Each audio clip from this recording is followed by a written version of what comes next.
Hi guys, welcome to our channel Mahir Shaikh. నేను మీ Sumayya. ముందుగా మన ఛానల్ని సబ్స్క్రైబ్ చేసుకోండి, పక్కనే బెల్ ఐకాన్ కూడా ఉంటుంది, దాన్ని యాక్టివేట్ చేసి పెట్టుకోండి. ఈరోజు మనం చేయబోయే రెసిపీ వచ్చేసరికి అవిసె గింజల కారపొడి అనమాట. చాలా ఈజీ వేలో చూపిస్తాను, స్కిప్ చేయకుండా వీడియో చివరి దాకా అయితే చూసేయండి. ఇప్పుడు ఒక కప్పు తీసుకొని మెజర్మెంట్కి ఒకటే కప్ యూజ్ చేసుకుంటున్నాను. ఒక కప్పు వరకు అవిసె గింజలు అయితే తీసుకున్నాను. మీ ఇంట్లో కనుక ఐరన్ కడాయి ఉంటే అందులోనే ఫ్రై చేసుకోండి. నాకు ఐరన్ కడాయి అవైలబుల్లో లేక నేను నార్మల్ కడాయిలో ఫ్రై చేస్తున్నాను. లో ఫ్లేమ్ మీద పెట్టుకొని సన్నని సెగ మీద బాగా కలుపుకుంటూ ఫ్రై చేసుకోండి, లేకపోతే అవి త్వరగా పగిలిపోతాయి అన్నమాట. అవి పగిలినప్పుడు మీరు పక్కన తీసేస్తే సరిపోతుంది. ఇప్పుడు మనము సన్నని సెగ మీద ఫ్రై చేసి పెట్టుకున్న అవిసె గింజల్ని వేరే ప్లేట్లోకి అయితే షిఫ్ట్ చేసేసుకుందాము. తర్వాత సేమ్ అదే కడాయిలో మనము ఒక స్పూన్ వరకు ధనియాలు, కొద్దిగా ఒక చిన్న టేబుల్ స్పూన్ వరకు మెంతులు అయితే తీసుకుంటున్నాము. రెండింటిని కలిపి బాగా దోరగా వేయించుకోవాలి. ఈ కారపొడి చేయడం చాలా ఈజీ, కానీ చాలా సహనంగా వీటిని అయితే ఫ్రై చేసుకోవాలన్నమాట. మనం ఫస్ట్ వీడియోని స్కిప్ చేయకుండా చివరి దాకా చూడండి. కొత్తగా మన ఛానల్ని చూస్తున్న వాళ్ళైతే సబ్స్క్రైబ్ చేసుకోండి, పక్కనే బెల్ ఐకాన్ కూడా ఉంటుంది, దాన్ని యాక్టివేట్ చేసి పెట్టుకోండి. మీకు ఏమైనా ఇంట్రెస్టింగ్ వీడియోస్ కావాలి అంటే కమెంట్ బాక్స్లో మెన్షన్ చేయండి, చేయడానికి ఖచ్చితంగా ట్రై చేస్తాము. సో తర్వాత వీటిని కూడా మనం ప్లేట్లోకి అయితే షిఫ్ట్ చేసేసుకుందాం. తర్వాత ఏ కప్పుతో అయితే తీసుకున్నామో అవిసె గింజలు అదే కప్పుతో మనము శనగ విత్తనాలను కూడా తీసుకోవాలన్నమాట. మామూలుగా మనం ముందుగా రోస్ట్ చేసి పెట్టుకున్నాం కదా, మళ్ళీ కొంచెం డ్రై రోస్ట్ చేసుకోవాలన్నమాట.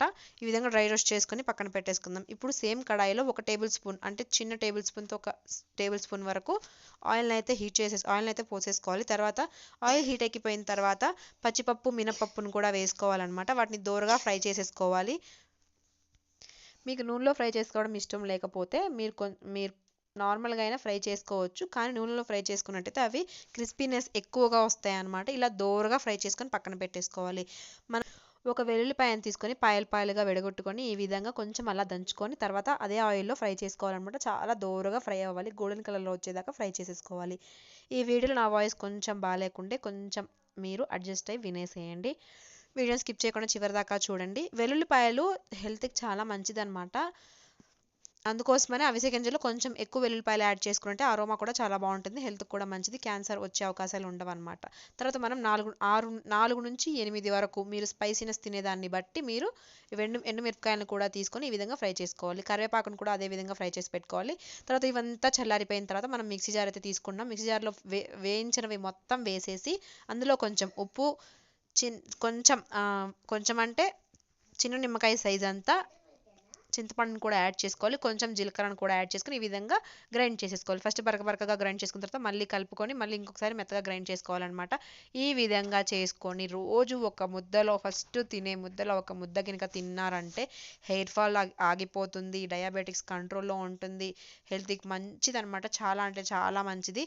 చాలా వరకు అవిసె గింజలు నార్మల్గా తినడానికి ఎవరు ఇష్టపడరు. ఈ విధంగా కారపొడి చేసుకొని దోశల్లో, ఇడ్లీలో, నార్మల్ రైస్లో కొంచెం నెయ్యితో అద్దుకొని తిన్నట్టయితే చాలా బాగుంటుంది, హెల్త్కి కూడా చాలా మంచిదన్నమాట. మీరు కనుక ట్రై చేసినట్టయితే మీకు ఎలా వచ్చింది అనే విషయాన్ని నాకు కామెంట్ బాక్స్లో మెన్షన్ చేయండి. ప్లీజ్ ప్లీజ్ ప్లీజ్ మన ఛానల్ని ఎవరైతే చూస్తున్నారో వాళ్ళు కంటిన్యూస్గా కొన్ని రోజులు మన ఛానల్ని కంటిన్యూగా చూడడానికి ట్రై చేయండి. అలా చూసినట్టయితే మన ఛానల్ కూడా మానిటైజేషన్కి వెళ్ళే అవకాశం ఉంటుంది. So thank you so much for watching guys. Don't forget to subscribe. Thank you.